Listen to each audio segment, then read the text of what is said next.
Oh my goodness. Okay. Well, that was a very tepid applause for Bryan Stevenson. Okay.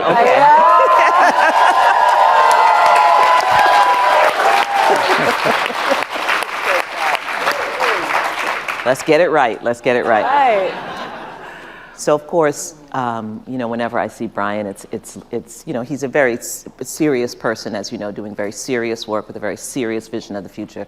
But we cut up. Okay. So I asked him, you know, how's it going? What you doing?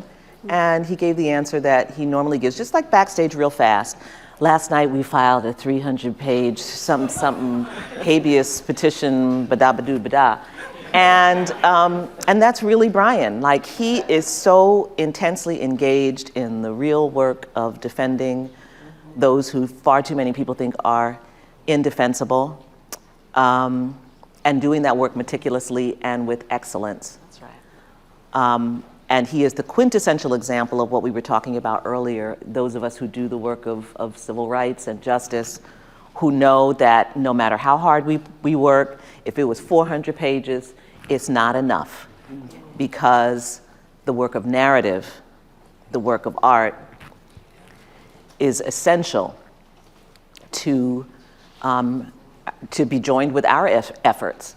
It's painful because you work incredibly hard, but the truth is, until we change the story, we can't make lasting, transformative change. Bryan is a sage, and so he was out ahead of so many of us with this understanding, with his extraordinary museum that introduced so many people in the country to the scourge of lynching. You know, people ask all the time, like, have you seen Bryan's museum? I'm like, yeah, I've seen it, and we, you know, in talking about the work, obviously I've written a lot about lynching, but I've always said Bryan did what I would never have conceived of doing, right? Which was creating this space where ordinary people could encounter this truth about our history. And now he has taken it to the next level with the sculpture park, which is kind of a lot of what I want to talk about. But I want to begin with the beginning, which is really about the core of the lynching museum. In the early days, I know you had talked about trying to do slavery markers in Montgomery. That was a huge issue. At some point, it transitioned into lynching and into this museum project and idea. And I want you to talk a little bit about that, just because we had an earlier conversation about being in the nadir and what do we do in the nadir. And we also talked about the need to, with the Astor yesterday, about the need to document and treasure and hold our own history and not wait for outside validation. Yeah. So I want you to talk about doing this in Montgomery, Alabama, which sounded at the time like the craziest thing, like great, but crazy. And just talk about that a little bit first. Yeah. Well, first of all, Sherrilyn is not overstating things that when we see each other, we do cut up. And it's one of the great joys of being one of her dear friends, and it's always great to be with Sarah. But yeah, I often say to people, I'm a product of Brown versus Board of Education. I grew up in a community where Black children could not attend the public schools. Most of the adults that raised me, were around me, didn't have high school degrees, not because they weren't smart or hardworking, but because there were literally no high schools for Black people in our county. And then lawyers came into our community, people like Oliver Hill and some of the folks from LDF, which Sherrilyn led so brilliantly, came into the community, made them open up the public schools, and I got to go to high school because of our commitment to the rule of law. The county was 80% white, 20% Black. They would never have voted to let kids like me into the public schools, but because we had the rule of law and these lawyers could force them to comply, I got to go to high school. I went to college. I was a philosophy major in college. My senior year, somebody came up to me and said, I hope you know nobody's going to pay you to philosophize when you graduate from college. I panicked. I looked into graduate schools in history and literature and English, and was terrified to learn that to get into graduate school in history or literature or political science, you have to know something about history, literature, and political science. And so I ended up in law school, because you don't need to know anything to go to law school. You really don't. But I was committed to the rule of law when I came out in the 80s and we were investing billions of dollars in building this apparatus of over-incarceration, prisons going up every week. That's where I felt I was called to be. And so for the last 40 years, we've been standing with condemned people, wrongly convicted people, unfairly sentenced people, the poor, the marginalized, the vulnerable. And we continue to do that work. But as Sherrilyn knows, about 14, 15 years ago, we were talking about how we were entering an era where I don't believe we could win Brown versus Board of Education. Mm-hmm. I don't think this court today would do something that disruptive on behalf of disfavored people. And that just meant we were going to have to shift the strategy. We were going to have to stay fighting in court, but we're going to have to get outside the court, and begin doing this narrative work. And that really was the genesis of everything we've been doing over the last 8 years. First, we had to do the scholarship, because it hadn't been documented. People knew a little bit about the transatlantic trade of enslaved people, but nobody talked about the domestic trade. When 1 million Black people were shifted from the mid-Atlantic and the Northeast to the Deep South, people didn't understand that slavery in the Deep South didn't really take hold until the 19th century, and that trafficking by rail and by boat and by land was brutal, and the conditions of enslavement in the Deep South was so much more violent and horrific, was horrific everywhere. And then, of course, we get through the emancipation, through the Civil War, and as I often say, the North wins the Civil War, but the South wins the narrative war that undermines Reconstruction and these constitutional rights. And that's what then brings us into this era where terror violence is managing and enforcing Jim Crow and white supremacy. And of course, we know more about the civil rights movement, but I just believe that few people understood this history and the details of this history. And I think public history is a powerful way to engage people. We couldn't just get the people who are motivated to learn it. We wanted to put up markers in front of courthouses in southern counties. We wanted to put them up on the streets of Montgomery, so you had to walk past this content, this knowledge. I lived in Montgomery. I moved to Montgomery in the 80s, and at the time there were 59 markers and monuments to the Confederacy, and you couldn't find the word slave, slavery, or enslavement anywhere in the public landscape, not anywhere. Our 3 largest high schools were Robert E. Lee High, Jefferson Davis High, Sidney Lanier, Confederate General. They were 98% Black, but you couldn't see anything. And so putting up these markers was quite powerful. The Black community came out. There was emotion. It was interesting to me to see the power of just a marker. And from that, the idea grew that we could create a memorial, we could create a museum, we could create a sculpture park, and we're going to continue to create things. And I think, for me, the power of this as it relates to your question, Sherrilyn, is that I've always believed that to fight for the vulnerable, you have to put yourself in uncomfortable places. I've gone into courtrooms where oftentimes me and my client are the only Black people in that courtroom, and people are hostile, they're angry, they don't want to do right, and you have to find the skill and the strength to navigate that environment. And I've always told my staff, it doesn't matter if everybody wants you to sit down, you have to stand up. It doesn't matter if people want you to be quiet, you have to speak. That has to be the way you move through this world, because you've got someone's life in your hands. And the powerful thing now about this narrative work that I'm beginning to enjoy is having labored in these spaces for so many decades, feeling alone, sometimes feeling a little overwhelmed, knowing the stakes were so high. When you connect to the narrative, to the story, to the history and the power of this struggle, you start to feel differently. I now feel like, because of the work we've been doing, I now feel like I represent the 10 million Black people who were enslaved in America. I do. Nobody asked me, but I feel like they're my clients. And I feel like when we are being told to be silent and to not talk about their agony and their struggle, when people say, don't keep talking about the immense suffering and the constant sorrow of enslavement, when they're trying to silence us, I think it's not only ignorant and incomplete, I think it's unjust. And as a lawyer, I feel like I owe them the justice of the truth of their stories. I feel like we owe the thousands of people who were victimized by terror, violence, and lynching, the justice, the honesty, the truth of their story, the people who were pushed down and humiliated by segregation, we owe them the truth of their story. And now when I go to court, and now when I go to these places, I feel like when they tell me to sit down and I know I've got to stand up. When they tell me to be quiet and I know I've got to speak, I don't feel like I'm standing by myself. I feel like I've got 10 million black people who were enslaved standing behind me. I feel like there are tens of thousands of people who were terrorized by lynching violence standing behind me. All of those mothers and fathers and brothers and sisters humiliated every day by Jim Crow. I think they're standing with me. And with a cloud of witnesses like that at your back, you feel like there's nothing you can't do.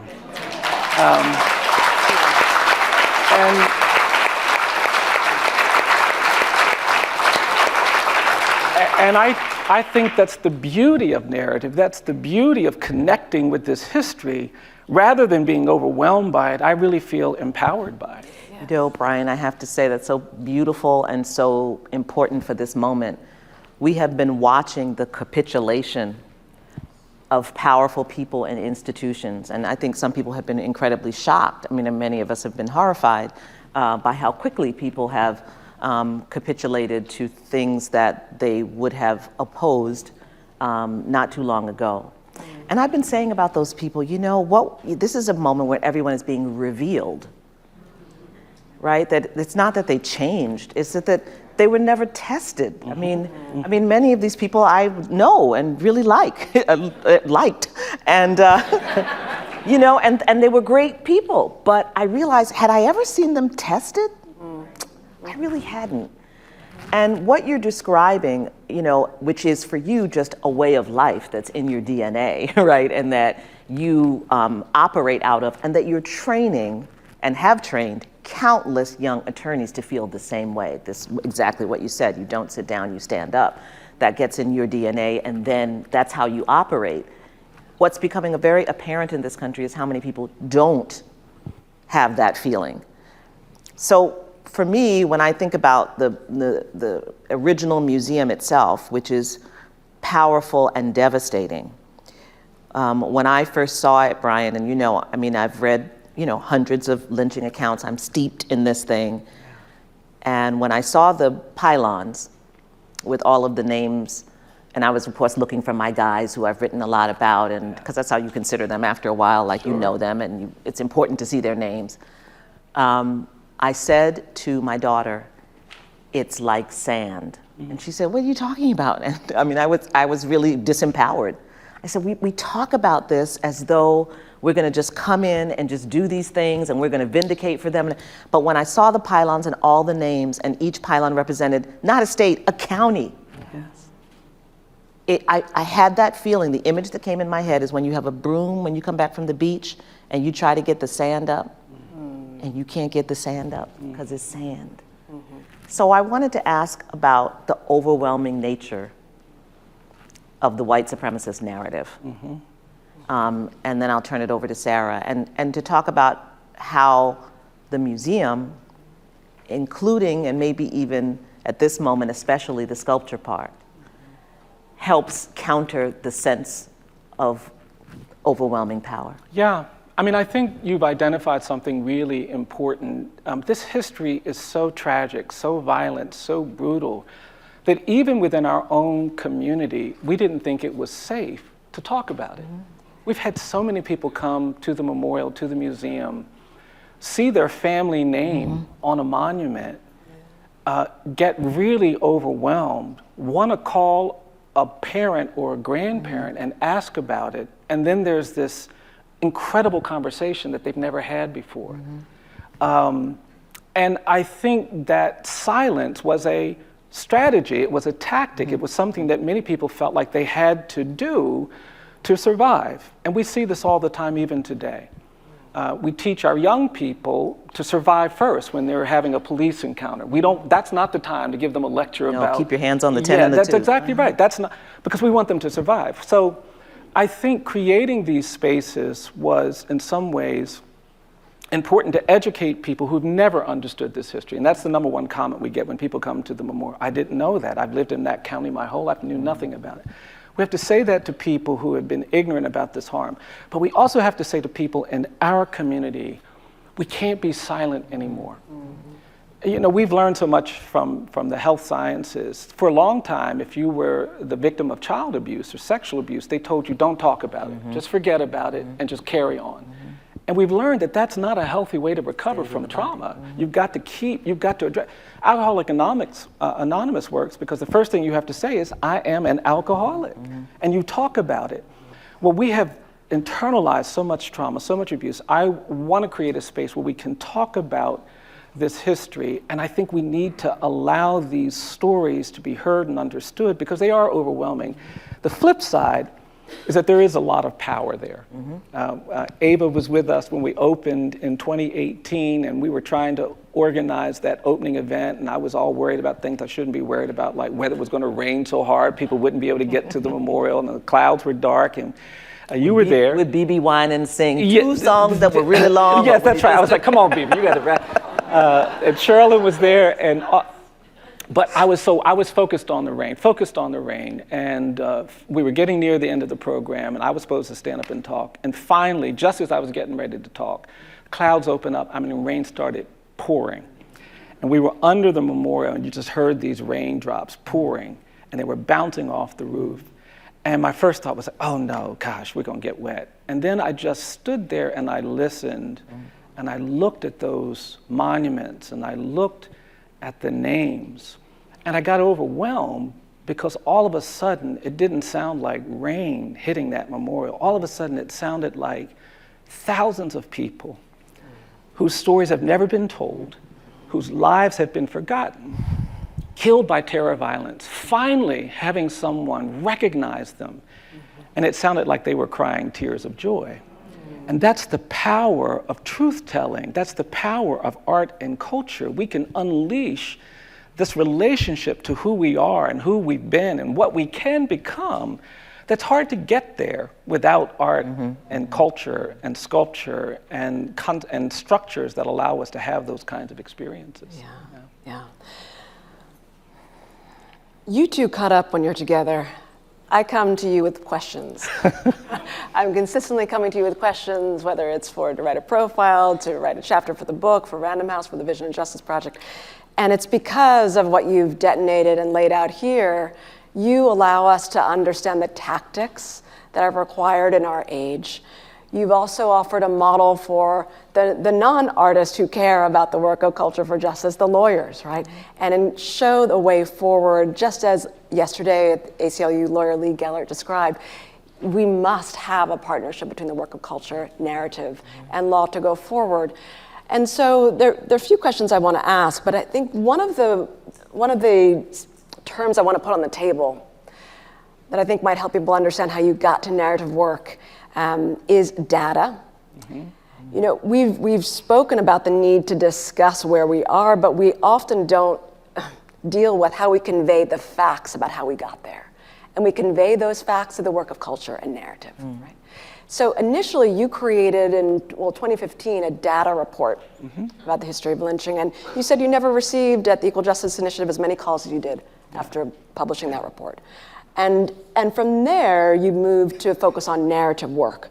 And I wonder if you can stitch together for us how those two terms come together. Yeah, well, we've done a very poor job investigating the lives, the stories, and the history of people who were enslaved, people who were forced from their homes during the first half of the 20th century through terror violence. We haven't actually done all the things we should be doing to document the demographic geography of America, which was shaped by terror violence. And again, you can't understand the south side of Chicago or Cleveland or Detroit or Los Angeles or Oakland or Harlem or many places in the North without understanding the impact of terror violence and lynching, because most of the Black people in those communities went to those communities as refugees and exiles from terror violence from the Deep South. There's a line from Mississippi to the south side of Chicago, and Alabama to Cleveland, and Georgia to Los Angeles. And so the data and the history does become important. And honestly, I think it's an indictment of American academic institutions. I'm trying to be careful. I think it's an indictment of the community of historians that the Equal Justice Initiative, this small nonprofit organization in Montgomery, Alabama, with a bunch of lawyers, has the most comprehensive data on lynching in America. And we gathered it less than 10 years ago. It just wasn't part of what we were doing in this country.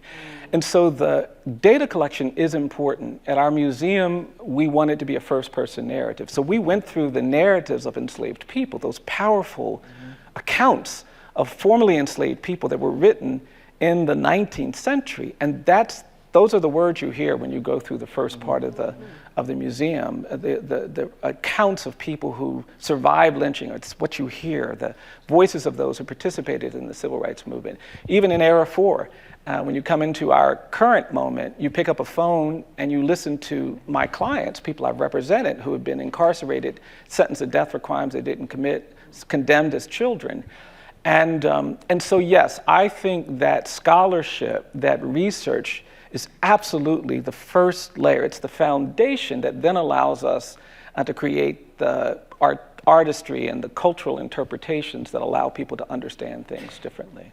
Your travels, going to Berlin, going to South Africa, seem to animate your thinking about what that cultural landscape should look like and what's missing in the United States. Can you tell us about that? Yeah, I mean, I went to the Apartheid Museum in Johannesburg, completely blown away. It was an honest museum. They talked honestly about the harms of apartheid. You know, when you go into that museum, there's two doors. One says white, one says colored. You buy a ticket. The ticket either says white or colored. They will only let you go through the door that corresponds with your ticket. I was at a human rights conference with lawyers, and I was there with these 3 Swedish lawyers, and we all said, oh, we're going to the Apartheid Museum. I said, all right. And we all got tickets that said white. And these white lawyers didn't want to go through the white door. They felt implicated by that. And so they went back to the person selling the tickets, this black South African woman. They said, we want a different ticket. We want to go through the colored door. She says, no, it doesn't work like that. You go through the door that the ticket says. They said, well, we're willing to buy more tickets until we get a color ticket. She said, you can keep buying, but I'm going to keep giving you white tickets. And she made them go through that door so that they could experience it. I had a white ticket. It didn't bother me. I walked right in. But even before you walk in, you have to deal with the reality of apartheid. I went to Berlin. Holocaust Memorial sits in the center of Berlin, and it's so powerful. But they don't explain the Holocaust because they expect you to have a knowledge of that history. Right. And you can't go 200 meters in Berlin without seeing markers and monuments. There's a reckoning with the history of the Holocaust. In Germany, every student is required to study the Holocaust to graduate. They don't have people saying, oh, we can't teach you about the Holocaust. That might make you feel uncomfortable or ashamed. It's the opposite. There are no Adolf Hitler statues in Berlin. There are no monuments to the perpetrators of the Nazis. They're not naming military bases after the Gestapo in Germany. It's the complete opposite. And here in this country, we have a landscape littered with the iconography of those perpetrators of white supremacy and these narratives of racial hierarchy. And so, yes, that was very much, I came back here and I just felt like our cultural institutions, to a certain extent, had failed to be honest about that history. And even some of our civil rights spaces, and I get it, we were pressured to focus on achievement. And I get that, but the problem is that if you go to a civil rights movement and you walk out thinking, oh, that was great, what the black people did in the 50s and 60s, how they ended racism, how they ended bigotry, and go home feeling like that's something in the past, then we have failed to do what we should be doing. And so for us, that was the defining orientation. We wanted to be truth-telling spaces. We have a Holocaust Museum in DC that's a truth space, and when you leave that space, you are motivated to say never again. And I think we need cultural institutions in America that talk honestly about the bigotry and the violence of racism and white supremacy, and when people leave, they are motivated to say never again. And if we can create a never again culture, we won't be seeing some of the nonsense we're seeing in this country today. So Bryan, we're in this moment of tremendous backlash, and a moment in which there is not kind of agnosticism, but an aggressive, almost religiously inspired effort to suppress that history, to not fund cultural institutions that might allow us to explore these areas in greater depth. Yesterday, Theaster Gates was telling us that we have to not worry about outside validation. You know what it took for you to build that museum in Montgomery, and I'm sure that there's some people who are probably saying, Bryan did it in Montgomery, so why can't we do it in Camden? I don't think that's necessarily the right way to think about it because every place is very specific. But I wondered if you would just kind of give voice to that because, you know, are we saying that that's what we need to do? We need to scale that model. And just to be clear, the time that we're in is also a time when philanthropy is being pressured, when individual donors feel pressured and exposed. Like we have to be honest about the kinds of things we were able to do 15 years ago that would be very difficult to do now. So I'm wondering how you're feeling about that. Yeah, I mean, I think we just have to find ways to give voice to the art, the culture, the narrative components of our communities, of our history that are really important. And I think we can do that in multiple ways. We've done it one way. You know, I live in the Black Belt.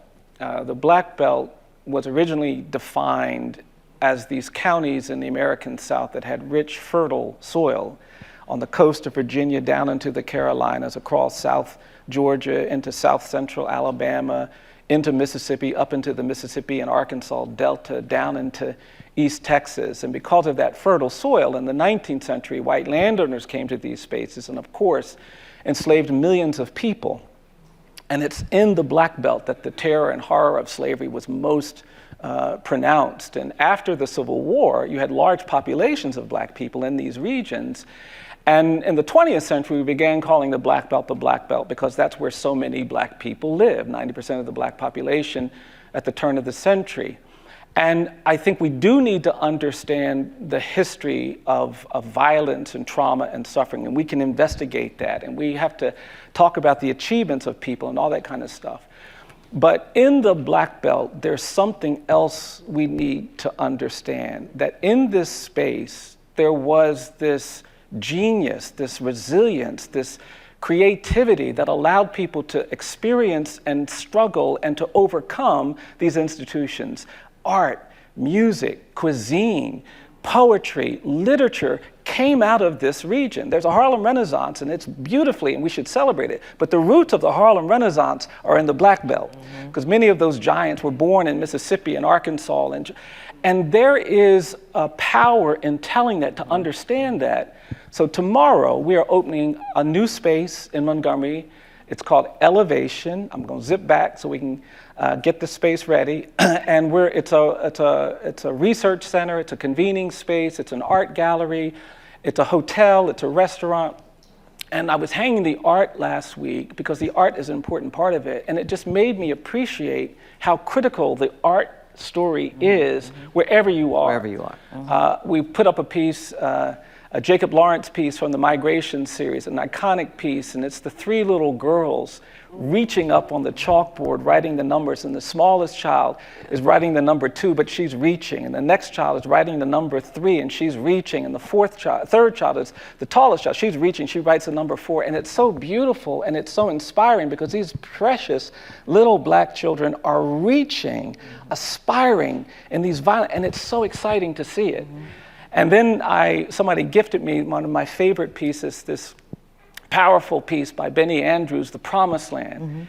And you see this exaggerated figure just stretching and reaching, and there's a woman praying on a chair, and she's praying desperately, and these people so desperately want protection and salvation and redemption, and it comes through, and it speaks to me because I think most of us have had to deal with so much, we want that too. And then what we decided to do with Elevation is to honor the Black women in Gee's Bend, Alabama, the quilters. And so when you come to Elevation, the first thing you're going to see is a totem wrapped in the colors of Gee's Bend. And I met one of the original quilters, Miss Anna Mae Nettles, many years ago, and she was sitting on her porch, and she told me about growing up. And she said, I never put on a pair of shoes until I was 12 years old. She said, I was taught to be quiet, to be as invisible as you possibly can. She said, if you make noise or you show yourself, you're going to get in trouble. People would come after you. And she said, I did that. She said, but when I started quilting, all of a sudden, I found my voice. And the quilts of Gee's Bend are big and bold and brilliant. They've got these geometric patterns. The colors are really strong and really loud. She said, when I started quilting, I felt like I could finally speak. And then she said, I started shouting. She said, I started singing. I wanted everybody to hear what I have to say. And when you see these quilts, you hear the voices of these black women. And I was there last week and messing things up. I said, I want to wrap a quilt around this beam and that beam and this beam. And the people were looking at me. I said, let's wrap it, let's wrap it. And so when you come, but that is to me the power of this art. And what we have to hold on to in this moment is, yes, this history of violence and tragedy, but there's the other side of the story. The creativity, the brilliance, the artistry, the music. In the midst. In the midst, the cuisine. Our people in America, Black Americans, learn to love in the midst of agony, in the midst of enslavement and suffering and terror. So whatever we do, moving forward in this moment, we cannot forget to love. We cannot forget to celebrate the genius. We cannot forget to create art and music and food and poetry and literature. I think that's going to be an essential part of how we overcome, how we succeed, how we get to that promised land that Benny Andrews was trying to paint so powerfully. And that's the route to elevation. Yes, that's right. It's funny because I get asked all the time by activists and lawyers, what should we do now to be able to hold on to it? I said, you gotta up your art diet. Yeah. In tough times, you have to come out of yourself. And I remember this in 2016, is Leah Dickerman here? Like the first thing I wanted to do, was to bring the entire staff of LDF to MoMA to see the migration series. It was like, we're gonna have an art curriculum, we're gonna have a book club, we had to come out of ourselves to be able to engage and to tap into that power that you're talking about. Yeah. I do wanna say that I also believe that what Bryan is creating is so extraordinary. I want to ask you about what made you make the turn to the sculpture park. I want to understand that. Yeah. But I believe I have convinced him, and I believe with a show of applause and support, you can convince him that it's time now for this to be Legacy Village. Legacy Village. I see. Yes. I see senior citizen housing. Sherrilyn and I have always joked, we can't wait to retire. Old enough to be those kind of old, rocking chair Black people. They get to say whatever they want, whenever they want. It sometimes doesn't feel like it, but I'm still censoring myself. But in a little bit, it's going to be. I'm be at that age. We just want them to come pick us up in the bus and take us to the little play that's right. That's that right. the church is doing. That's exactly right. But when you go there, you do feel like it's endless, the idea of what could be created there. Yeah. Now that you have the boat, don't you have a boat? Yeah. To take us across Yeah. the We river? want people on the Alabama River. I think for me, the sculpture park was a way to integrate art. We've got great artists. We've got some of the best artists in the world represented in that space. Simone Lee came down and donated her beautiful brick house, and I think it belongs in a space where the context helps you understand that. We have great Native artists, so we talk a lot about the plight of indigenous peoples because Native peoples lived on that river. And some of those great artists have put their art there, and so many wonderful pieces are there. And so it does help you navigate the space, but I think what really motivated us was we wanted to create a monument to the 4 million people who were emancipated after the Civil War. And so we went through the 1870 census. We found every name that was claimed by a Black family in 1870. Before 1870, Black people didn't get the dignity of a surname. It was only after the Civil War that they could claim a name. And people think they just took the name of their enslavers. That's not true. About 40% took names associated with enslavers, not to honor the enslaver, but to hold on to kinship, their brothers and their siblings and their cousins. They wanted to be clan, so they took that name. But the other people created names. And we have all of these names on this 43-foot tall, 170-foot wide monument. And I just wanted to create a space where the descendants of enslaved people in this country could come and find their family name on a monument. And I thought it would be powerful, but it's even more powerful than I imagined. Duvernay is on the monument, and when family members come and find it, you feel something. I was watching it the whole time, and I knew exactly when they were going to put up the monument that had Stevenson and Baylor, my mother's family name. And even knowing that, when they put it up, I was overwhelmed. And I think we need that connection to that history. And so, yes, I think art opens a door that allows us to see the power we have, the gifts we've been given. We are the heirs, a lot of us in this country, of a lot of things that are difficult and challenging, but we're also the heirs of great creativity and beauty and artistry. And we have so many people now doing great things with that, filmmakers and storytellers and amazing artists and lawyers and teachers. I just think sometimes we don't fully appreciate the power we have to give to a future generation what others have given to us. Yeah. And I just feel like, I'm starting to feel like I owe something. Not only the power, but the obligation. Obligation, because I stand on the shoulders of people who did so much more with so much less. And they gave me this courage, they gave me this hope, this aspiration. And I want to give that to people who are coming behind me. I don't want anybody to forget or be distracted by social media or anything else from who they really are. And that's the power of art. Art allows you to understand the souls of Black folk that W.E.B. Du Bois was talking about, the souls of a people, any race, any culture. You find it best expressed in art and literature and film and poetry. And that's why we have to keep lifting those things up. I want to make one statement which might sound obvious, but I think you'll see the irony. This is a lawyer making these statements.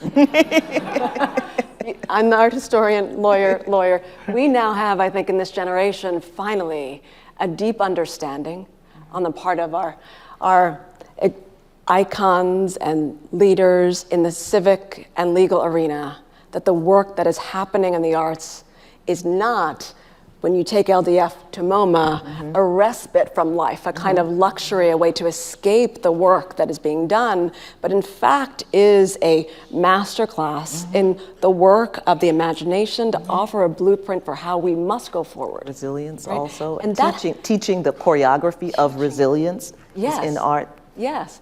I don't think as I'm not going to be in the class of the historians we were speaking about earlier, but as a cultural historian, art historian, that we've had a moment where we really had deeply acknowledged that interplay, that intersection.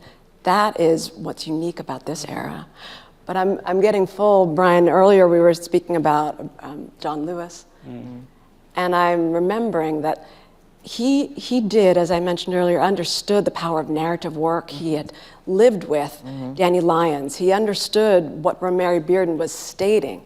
And on that stage, in that penultimate Selma to Montgomery March, he wanted to speak about that in front of his congressional colleagues with me there. But on that day, he told me that you had opened with him that pilgrimage the day before, and we hadn't yet met that year. And there's a full circle to this. Yes. Yeah, I think I'm discovering this more and more. Like I used to tell people, I never talked about my grandparents or my parents. I never invoked them.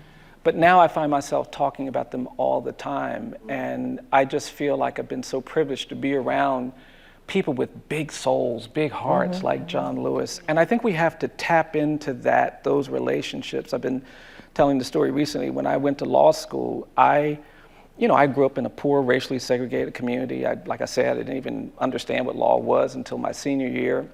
And on the first day, I went to Harvard. On the first day, they were trying to make us comfortable by putting us in these small orientation groups. And the orientation group leader took you out someplace and just tried to make you comfortable. And my group leader asked, "Why are you in law school?" to all the kids in the group. And the people in my group all started talking about how they were the son or the daughter or the nephew or the niece or the grandchild of a lawyer. And after the fifth one, I started squirming because I knew I wasn't related to any lawyers. And they all kept invoking these family connections. And by the seventh or eighth one, I really started to squirm. And then I realized something I hadn't even realized until that moment.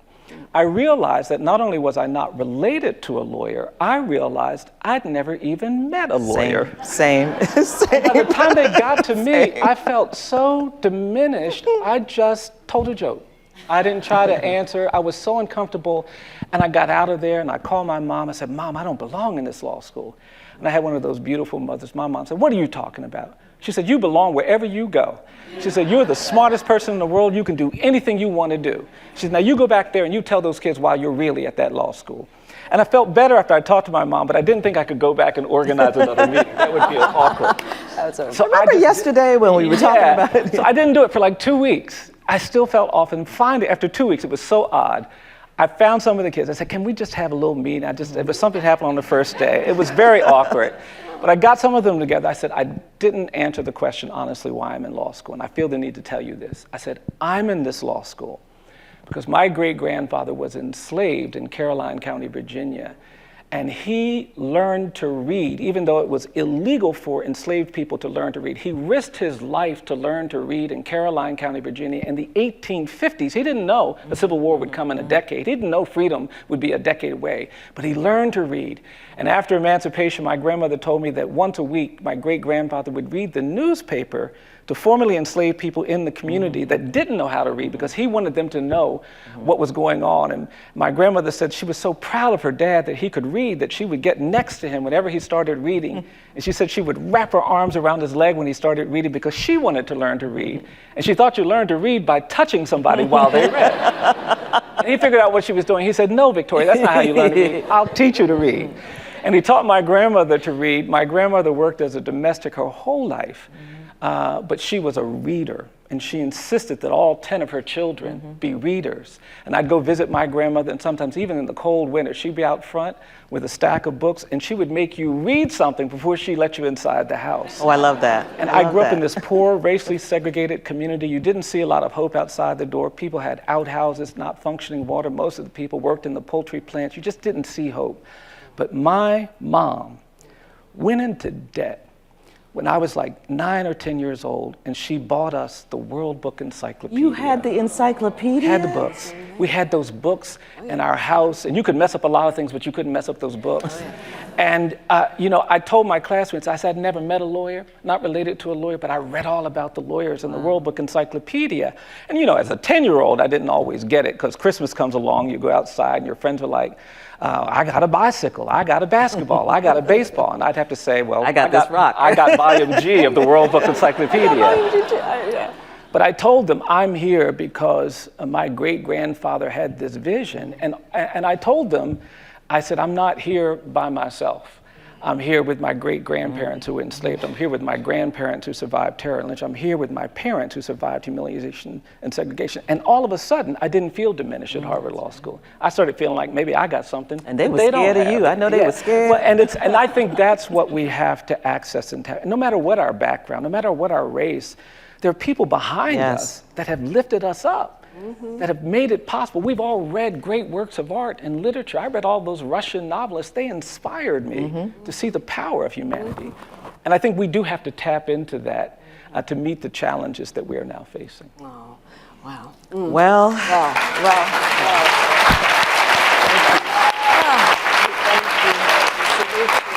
Ladies and gentlemen, Bryan Stevenson.